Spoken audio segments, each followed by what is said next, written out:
శ్రీ గురుభ్యో నమ. శ్రీమాత్రే నమ.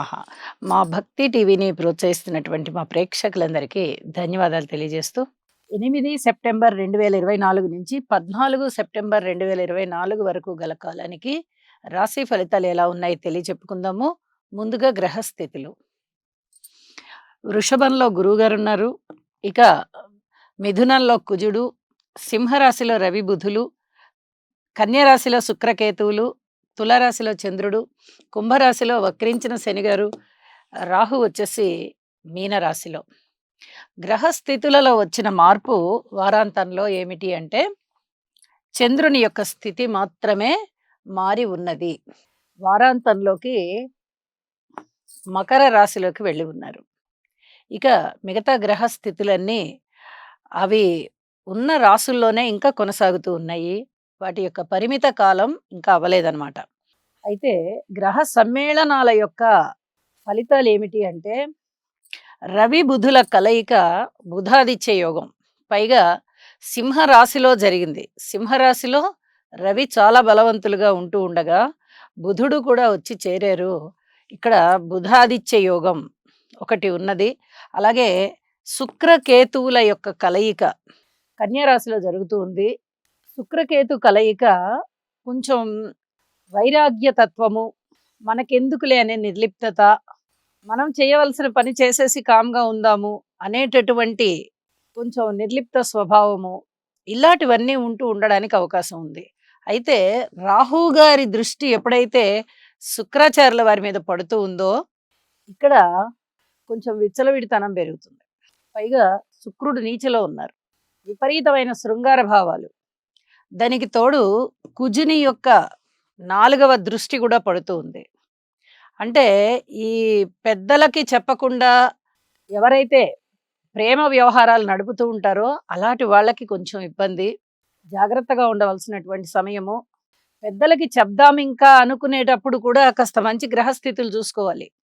ఇలాంటి గ్రహస్థితులు ఉండగా పెద్దలకి తెలియచేయడం వల్ల ఆ ప్రేమ పెద్దగా సఫలీకృతం అవ్వదు. ఇంట్లో పెద్దలు యాక్సెప్ట్ చెయ్యని పరిస్థితి ఉంటుంది. ఎందుకంటే ఇటు రాహు గారి దృష్టి పడుతోంది, ఇటు కుజుని దృష్టి పడుతోంది. కేతువుతో కలిసి ఉన్నారు. కాబట్టి ఇక్కడ కొంత ఇబ్బందికరమైన వ్యవహారాలు ఉంటాయి కాబట్టి కొంచెం జాగ్రత్తగా ఉండండి అని చెప్పి తెలియజేస్తూ ఉన్నాను. అలాగే మనం బుధాదిత్య యోగం గురించి చెప్పుకుంటే సింహరాశిలో బలవంతుడైనటువంటి రవి గారితో కలిసిన బుధుడు అద్భుతమైన యోగాన్ని ఇస్తున్నారు. ఈ బుధాదిత్య యోగము దాదాపుగా అన్ని రాసుల్లోనూ బాగానే ఉంటుంది.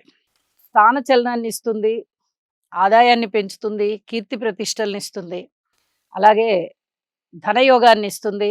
ఇలా ఎన్నో విధాలుగా బుధాదిత్య యోగం మంచి ఫలితాలను ఇస్తుంది. ఇక శనిగారి దృష్టి పడుతోంది రవి బుధుల మీద. ఇది ఈ మెడికల్కి సంబంధించినటువంటి కొత్త కొత్త మందులు కనుక్కోవడము, ఈ మెడికల్ రంగంలో ఏవైనా అద్భుతాలు జరగడం అంటే వాటంతట అవి జరగవు, సైంటిస్టులే చేస్తారు. అలా చేయడము, కొత్త మందులు కనుక్కోవడము. ఇప్పుడు మెడిసిన్ చదవాలి అనుకునే వారికి ఈ గ్రహస్థితులు చాలా బాగా ఉపయోగపడి ఆ మెడిసిన్ చక్కగా సీట్ రావడము, ఇట్లాంటివన్నీ జరుగుతూ ఉంటాయి. రాజకీయాలలో కూడా ఇది బాగుంటుంది గ్రహస్థితి. ఇది చెప్పదగ్గ సూచన. అలాగే గురువు గారి యొక్క దృష్టి కూడా శుక్రకేతువుల మీద పడుతోంది. మనం ఇది కూడా చెప్పుకోవాలి. పంచమ దృష్టి. అయితే ఆదాయానికి సంబంధించి ఇబ్బందులు ఏమీ ఉండవు. ఆదాయం పెరగడానికి కాస్త ఆత్మ సంకల్పం అనేది దృఢపడడానికి అవకాశాలు ఉంటాయి. దైవభక్తి పెరుగుతుంది. అయితే ప్రేమ వ్యవహారాల విషయంలో మటుకు జాగ్రత్తగా ఉండాల్సిందే. మొత్తం మీద శనిగ్రహ స్తోత్రాలు, కుజగ్రహ స్తోత్రాలు, అలాగే శుక్రుడు, రాహువు, ఈ స్తోత్ర పారాయణలు ప్రతివారు పారాయణం చేసుకోవడం వల్ల చాలా చాలా మనశ్శాంతి ఉంటుంది అని చెప్పి తెలియజేస్తూ రాసుల్లోకి వెళ్దాము. కుంభరాశి. కుంభరాశి వారికి ఈ వారం రోజుల కాలము కూడా ఏ విధంగా ఉన్నాయి గ్రహస్థితులను పరిశీలన చేస్తే, గ్రహస్థితులను చెప్పుకునే దానికన్నా ముందుగా పరిహారాలు చెప్పుకోవడం చాలా చాలా ఉత్తమం. ఒక్క గ్రహం అనుకూలంగా ఉన్నప్పుడు అది ఏం చేస్తుంది మన్ని? 8 గ్రహాల యొక్క వ్యతిరేకత ఉన్నప్పుడు, ఆ జరిగే ఆ ఒక్క పిసరు మంచి మనకేమన్నా మానసిక ఆనందాన్ని ఇస్తుందా అంటే, అంత ఇచ్చేంత కనబడట్ల. కుజుని యొక్క దృష్టి కూడా శుక్రాచార్యుల వారి మీద పడుతోంది. మరి కేతువు మీద పడుతోంది అంటే, ఆ బలం వేరు. గురువు ఎంత బలమైన వారో, మంచైనా, చెడైనా కుజుడు కేతువుతో కలిసి ఉన్నా, కుజుని దృష్టి కేతువు మీద ఉన్నా, ఇంచుమించుగా అలాంటి బలాన్నే ఇవ్వగలుగుతారు. మరి ఇక్కడ శుక్రాచార్యుల వారి మీద పడుతోంది గదా! కుజుని దృష్టి. ఇది ఒకటి ఇబ్బందికరంగా ఉంటే, రెండవది గురుబలము లేదు, శనిగారి బలము లేదు, రాహు బలము లేదు. అలాగే శనిగారి యొక్క దృష్టి, తృతీయ దృష్టి మేషరాశి మీద, సప్తమ దృష్టి రవి బుధుల మీద, దశమ దృష్టి వృశ్చిక రాశి మీద. ఇన్ని రకాలుగా కొంచెం ఇబ్బంది పెడుతోంది. అందుకనే పరిహారాలు చెప్పుకోవడం చాలా చాలా మంచిది అని జెప్పి తెలియజేస్తున్నాను. వీలైనంత వరకు ఒక్కసారి ఈ గ్రహాలకి హోమం చేసుకోవడానికి మీకు వీలైతే హోమం చేసుకోండి. స్తోత్రపారాయణాలు జెయ్యండి. నవగ్రహాలకి నవధాన్యాలు ఉన్నాయి మనకి. గోధుమలు, బియ్యము, కందులు, పెసలు, శనగలు, ఉలవలు, మినుములు, నల్ల నువ్వులు, బొబ్బర్లు ఇవన్నీ కొంచెం కొంచెం తీసుకుని దానం ఇవ్వండి. అలాగే కుక్కలకి గోధుమ రొట్టె తయారు చేసి వెయ్యండి. బీద సాదలకి మీకున్న దానిలోనే అన్నదానం చెయ్యండి. కనీసం ఒక్కరికైనా అన్నం పెట్టండి కడుపు నిండా. ఇవన్నీ కూడా పరిహారాలే. నవగ్రహ స్తోత్ర పారాయణాలు చేసుకోవడము, హోమం చేసుకోవడము, నవధాన్యాలు దానం చేయడము, అన్నదానం చెయ్యడము, రొట్టె కుక్కకి పెట్టడము, ఇవన్నీ కూడా దానాలే, పరిహారాలే. మీకు ఏవి కుదిరితే అవి చెయ్యండి. అలాగే కొంచెం తోటకూర, కొంచెం బెల్లము ఈ రెండిటిని ఆవుకి పెట్టే ప్రయత్నం చెయ్యండి. వీలైతే నియమంగా ఒక 11 రోజులు పెట్టండి. చాలా వరకు మీకు మనశ్శాంతి వస్తుంది. ఈ పరిహారాలు చేసుకోవడంలో మన మనస్సు ముందర తృప్తికి లోనవుతుంది. నాకు ఈ వారం గ్రహస్థితులు ఏ విధంగా ఉన్నప్పటికీ, నేను చేసుకుంటున్న ఈ పరిహారాల వల్ల నాకు మంచి జరుగుతుంది అనేటటువంటి సంకల్పం చేయండి. ఆ ఆలోచన మిమ్మల్ని బలోపేతం చేస్తుంది. ఇది చాలా చాలా చెప్పదగ్గ సూచన. 10 మందితో మాట్లాడేటప్పుడు చాలా జాగ్రత్తగా మాట్లాడండి.